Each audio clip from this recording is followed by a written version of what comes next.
Welcome everybody to Meet with Cheese Metaverse interviews. I'm your host, LeDrop WithCheese, coming to you from the Metaverse. Today I have a couple of outstanding guests for you. They are an inseparable art duo.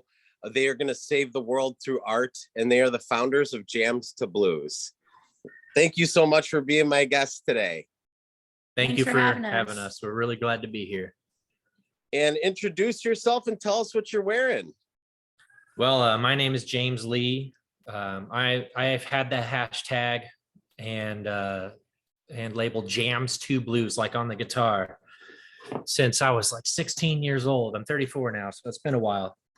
And this shirt here is one of my designs. It's a symmetrical illusion that I created using rainbows. I'm a synesthete. 1 in 2,000 people are born with synesthesia, and I hear colors and I see sounds. It's very strange. So that's part of what I do. I've over many years been able to convert those into artworks, and through art therapy, all of my anxieties about living and existing like that have gone away. So this is my wife and partner and boss of Jams2Blues Creations LLC, Anna. I'm wearing our Virgo hoodie. It's part of our Zodiac series. We work on these artworks together. James will draw them and I'll color them in, and we have a lot of fun doing it. Yeah, that's outstanding. I really definitely got to pick one of those up before I go to Quantum Miami or, NFT NYC. I'll definitely have one. Definitely. We have t-shirts too. Oh, awesome. Great. Everyone go check out their work. How can we take a look at what you have available for sale? We have savetheworldwithart.io, which would take any form of payment you can think of: crypto, credit cards, PayPal. We even have shops set up so that you can make payments if you can't afford it all in one payment. So, and we do it for charity. We plant a minimum of 4 trees with every sale on that website. And then the rest of the proceeds goes into our supporting other artists funds, which we take 35% of those proceeds to buy NFTs from other artists that support our following on Twitter, Instagram. And we go through and we curate and find people making original artworks and really putting time and effort into their craft, and we support them as much as we can. Yeah, that is outstanding. And the first time we spoke, I heard so much about what your mission is, and that you are artists, you're helping artists, and you want to save the world with art. So it just is an amazing thing that you're doing here. And I'm so glad that you guys are able to be a guest on my show today. But tell us a little bit about your background and how you ended up to where you are today in this metaverse. Sure. I started playing guitar when I was 11, and just within the first week I was playing Stairway to Heaven and just about everything in that album, on Led Zeppelin's album. And I couldn't stop. Music to me came naturally. And then later drawing, around 12, 13, 14, there was a really good artist that used to come to our house, and he showed me how to improvise. He did really psychedelic, cool line work, like just improvised drawings that just come from the subconscious and turn into these really cool surrealistic artworks. And I wanted to know how to do that. And he showed me how, and I started doing that at a really young age. And of course, not knowing I had synesthesia till I was in my 20s because of a conversation with a friend in the Air Force while playing guitar. So it just grew and grew and grew. My love for art grew. I went to, one of my best teachers in art was at Bearden High School, one of the largest high schools in Tennessee, in Knoxville, Tennessee. And he taught me chiaroscuro, one of my favorite techniques for shading the 7 divisions of light in the classical, like Caravaggio would do, and Rembrandt. And I learned how to do that with graphite pencils very well. And I could do photorealism. And then in 2019, I got brain damage, unfortunately, which amplified my synesthesia 100-fold.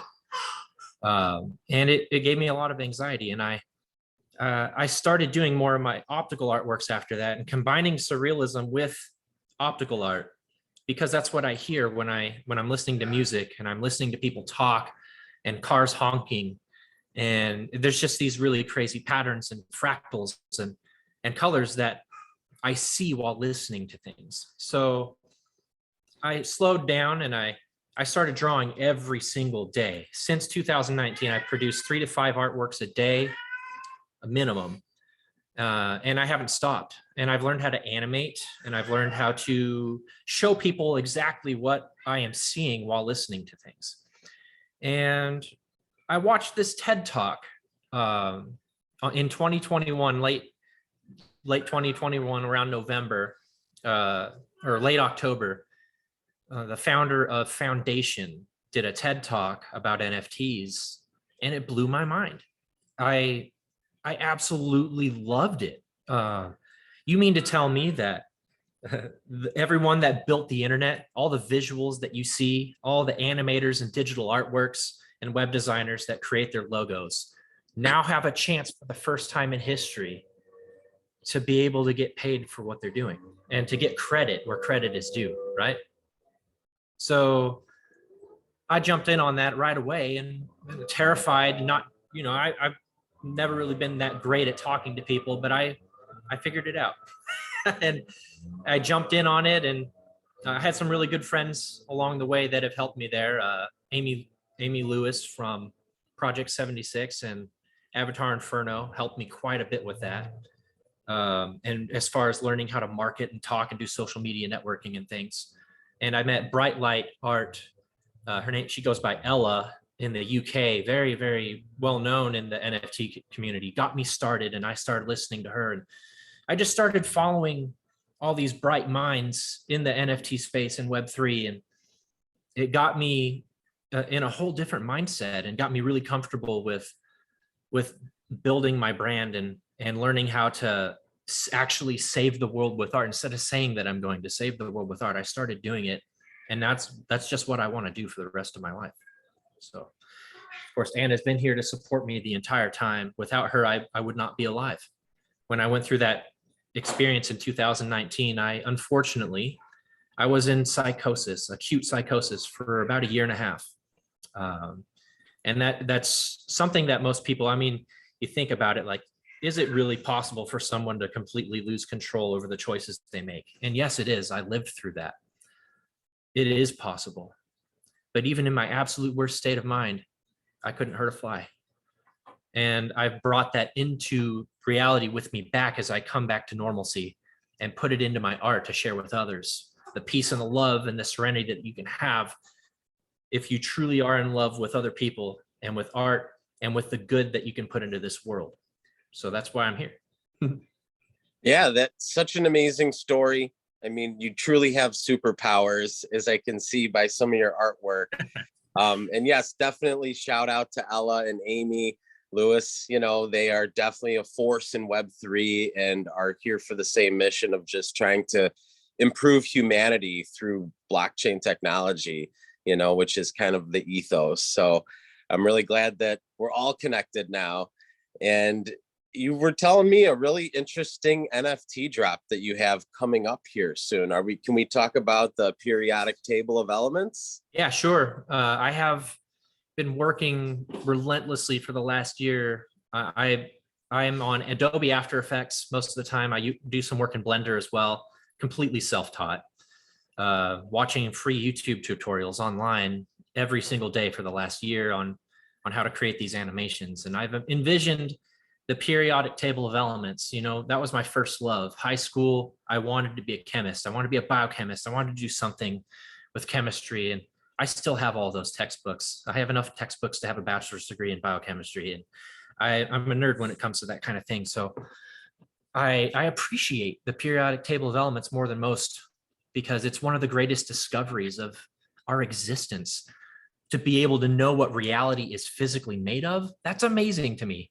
And I want to create art that commemorates that. And so I've started to animate in my surreal optical style physically moving counterchange tessellations of each element. So starting at hydrogen with 1 proton and 1 electron, all the way through element 118, which is a synthesized element, and at least on that periodic table of elements.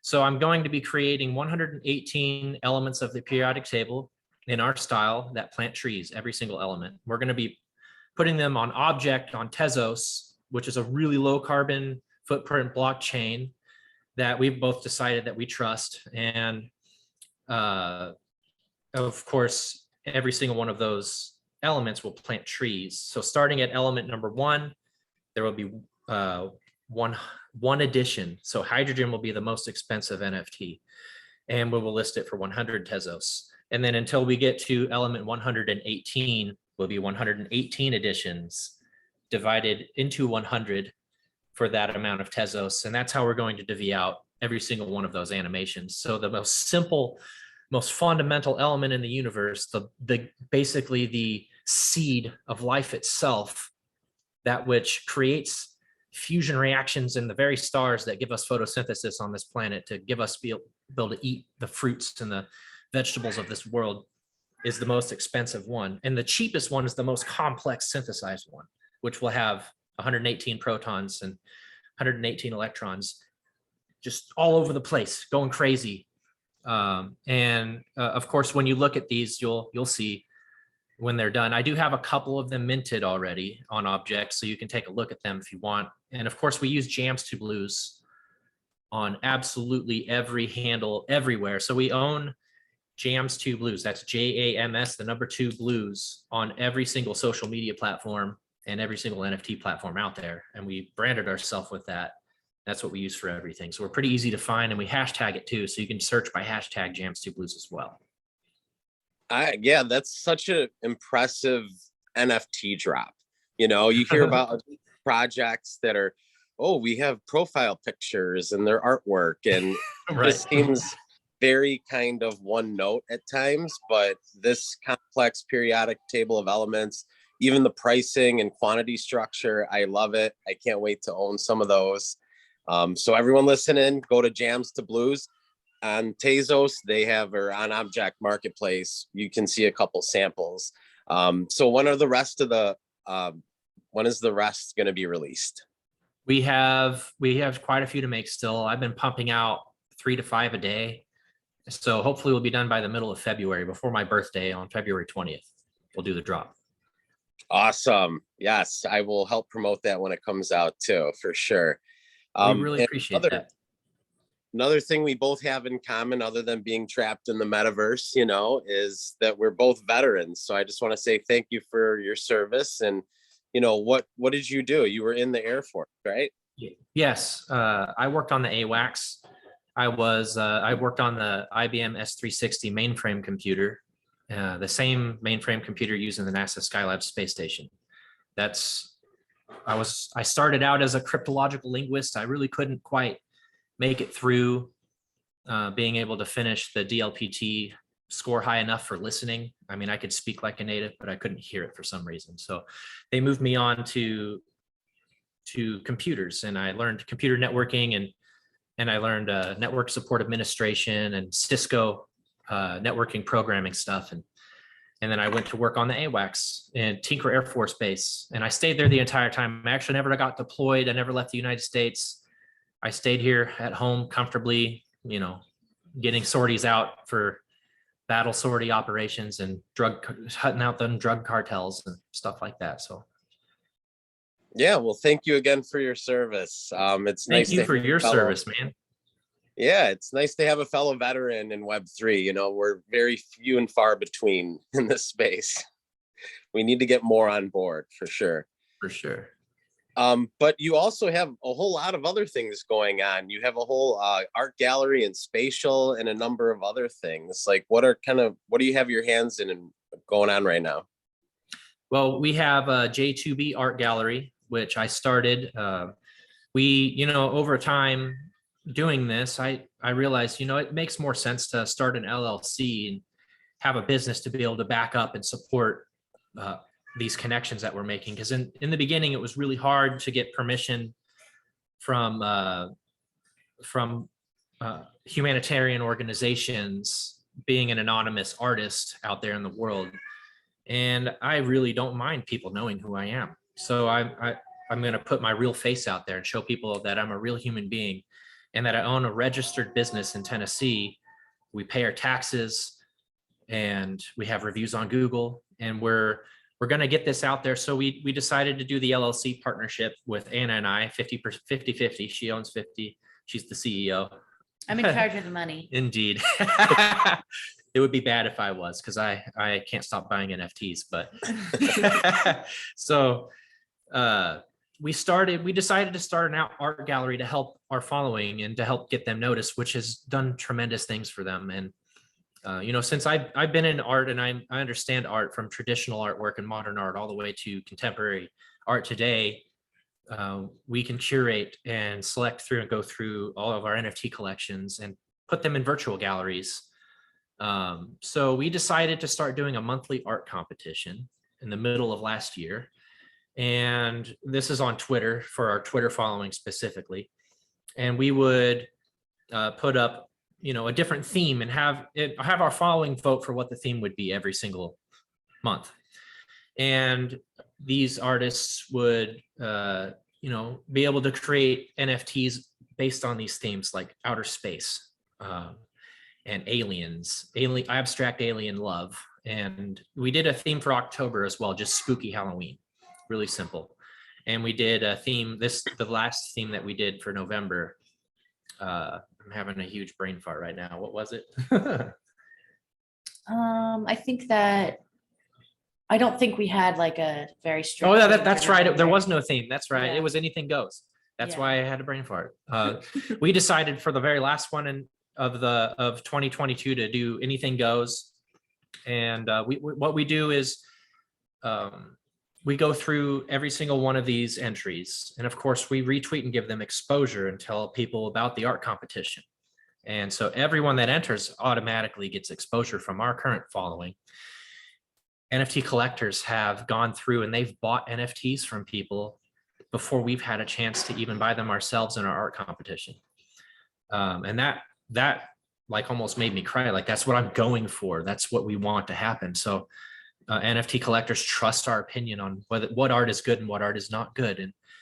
And we really try to be very careful about what we're selecting, because there is a lot of stolen art out there, and that gives NFTs a bad name, but that's going to happen no matter where you go. Comic-Con, right? There's a lot of artists out there selling unlicensed fan art. There's a lot of artists out there, selling fake forged master paintings. It's going to happen wherever you go. And we realize that. So we're really careful, and we try to, when we say curate, we really curate for that first, which is, violations of intellectual property rights and copyright law. And we snuff those out and put them off to the side immediately.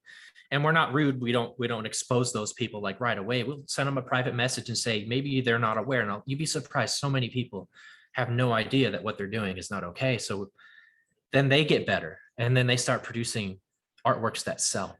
And then another thing we do is we go through and we select, based on our knowledge of fine art. If it's a fine art competition, sure, we'll go through and we'll look at the composition and we'll look at the color scheme, and we'll dig deep into the methods that they were using, whether it was some kind of impressionism or if it was something contemporary mixed with something in traditional modern artworks, or if it's just something completely new like an animation.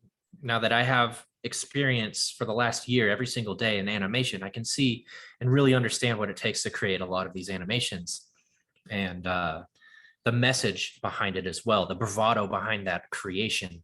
What are they trying to say? What does it mean to them? And what did it mean to us right after looking at it? And that's how we select these artworks, and we do it unbiasedly. We've had so many new people come in that we've never met before that have won these art competitions. And the next thing that we do is we'll go in, after we've selected the winners, we'll buy their NFTs, and we will relist them for secondary sales at a more than reasonable price that we believe it should be selling for.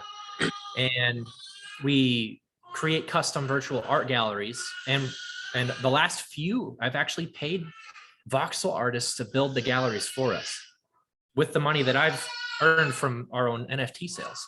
So we'll pay artists to build these galleries for us, and we'll give them. Sometimes they're competition winners. Sometimes the competition winners, the 3D artists will be able to build them as well.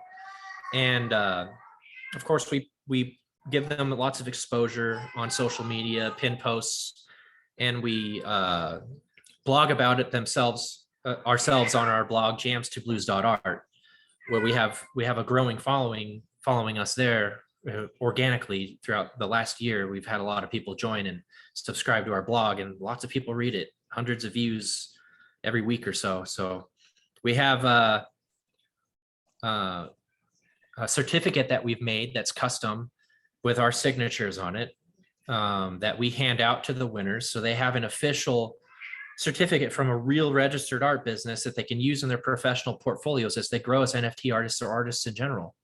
And they can put it in their portfolios that they have a virtual exhibition and that they have won an art competition, which looks really good on your resume anywhere you take your art.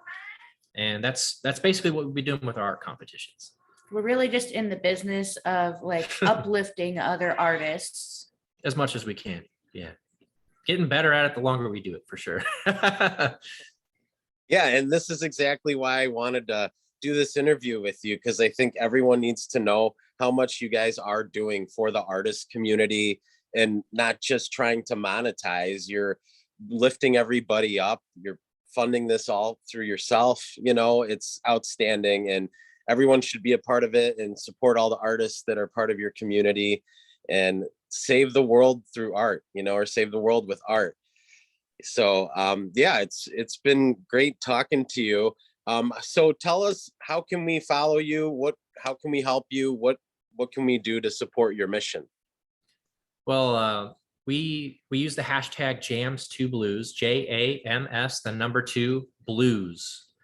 And that is what you can follow on any social media platform, Reddit, Facebook, Instagram, Tumblr,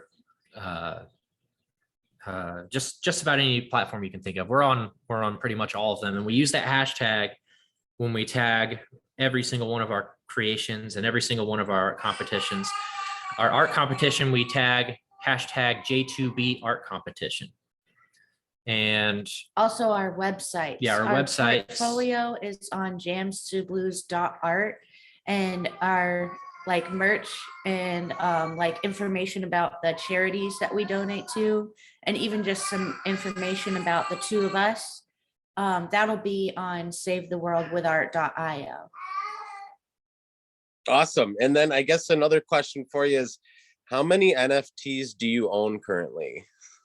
Oh, geez. I actually haven't done an official count, but I know off the top of my head, I own over 800 NFTs on Voice, and I own just as many across Foundation, Object, Form Function, and Exchange, and OpenSea as well.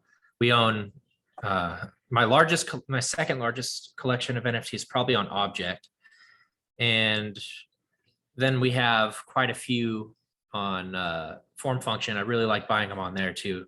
Really good NFT platform curated by artists, I really like that. So wow, yeah, that is impressive.